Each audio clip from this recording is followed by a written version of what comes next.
So up next, we're excited to provide you with a peek inside the village with a video where you'll hear from some of the proud owners of this new permanently affordable co-op.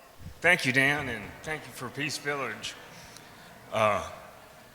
It's hard not to get emotional to talk about Peace Village. You've heard from various residents through the video and their experience. Let me tell you how many people are affected about this. Thank you. We have more than 90 residents living in Peace Village. That includes 12 children. 12 children from the age of 2 to 14 to 16. We have adults in their 20s all the way up to their 90s. You heard about being in survival mode. All of us were in survival mode. We're slowly coming out of survival mode, coming into more of a thrive mode. This housing opportunity gives us ownership, it gives us pride. We are blessed and able to have affordable housing. I said I wasn't going to do this. I have found my forever home. Before that, I had the insecurity of being afraid of the rent going up every year. I was in Section 42 housing, and that was getting unaffordable. Section 2 housing is low-income housing. But through the dreams and the vision of SquareOne Village, your donations make a huge difference to all the people that are in these villages. We need to make more of them available. As you know, we've just made not even a dent in the homelessness or preventing people from going into homelessness.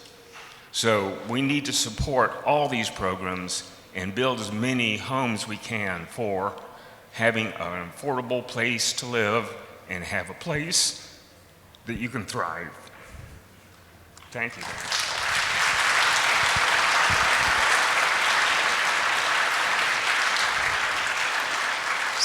So I have to tell you, it's been an incredible, beautiful thing to watch because, we brought together 70 households who did not know each other, right? And creating community with 70 households from the scratch. Well, one of the ways that happens was they had to elect a board of directors. And I think it was 8, Matt, is that right, people who applied to serve on the board, and they gave little speeches and informed one another who they were, and then the residents elected 7 of those and then chose Matt as the president of the board. This is how a housing co-op works. And the other thing, for those who don't know, at Peace Village, as well as in our C Street project, I mentioned they actually own the housing, not the land. So each household, in C Street, it's a $10,000 piece of equity share that they own. In Peace Village, it's $5,000. And people wonder, where do low-income households have that money? Well, you'd be surprised how many low-income people have an asset they can draw on, but they don't have income. And for those who didn't have that asset, couldn't come up with $5,000, we have a revolving loan fund.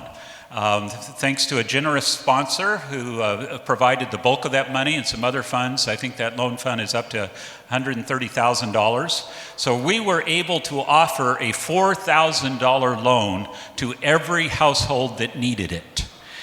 So that meant they only needed to come up with $1,000 to move into a beautiful new home. And now they're making a very small payment over 5 years to pay off that $4,000 loan. And in that case, they are building true equity. So after 5 years, they own $5,000 worth of their home. Plus, it can appreciate up to 3% a year, a little hedge against inflation. So we just think that this model of housing just has huge benefits over typical rental housing. When you think about the attitude you have towards your home when you own a piece of it. And we're already seeing the benefit of that, and it's become such a wonderful community of people supporting one another, forming activities, and just creating a community. So our next speaker from Peace Village is Anne Marie. Anne Marie, where are you? Come on up, Anne Marie.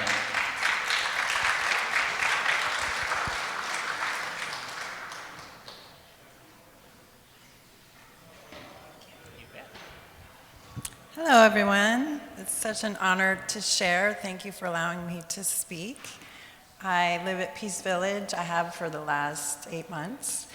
I have 2 boys. They are teenagers, and they both have neurological differences, so they're on the autism spectrum. And what Peace Village has done for me is has really given me opportunity to rise above the system of oppression that was affecting my life. You know, I started out my journey, you know, pursuing a career, going to college, getting married, having children. And then when the diagnosis came for my boys that they might never speak and they, you know, might have to live in group homes when they grow up, it really caused me to change my life, what I was doing, where I was focusing my energy. And so my husband and I decided to focus all our energy on working with our children and giving them opportunity to recover from the underlying things going on in their body, causing neurological differences.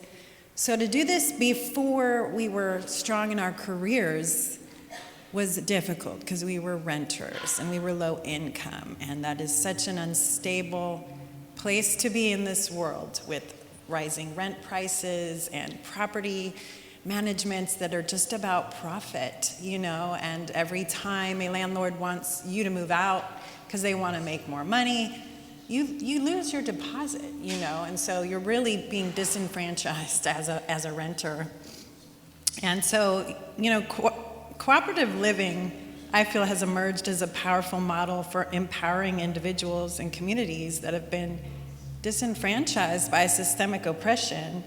And it gives us the basic need of housing and stability so that we can not be crushed by oppression, and we can collaborate with one another and have dreams again. And like, I'm back in school getting my degree. My oldest son is thriving. He's in high school. And it is such an amazing blessing. It has built my faith in God again, to see him working in this world, doing tangible things for people that need it, you know? So I'm incredibly grateful for Peace Village helping me to have stability in a situation that was quite terrifying as a mother, to have disabled children and being a renter, and now I have a forever home. I have a place that if my son wants to live there when he's older, he can, and it's a community. I have other parents, other kids. It's a wonderful situation, so I just want to thank everyone for the ways that you've donated and given us opportunity to be so blessed. Thank you.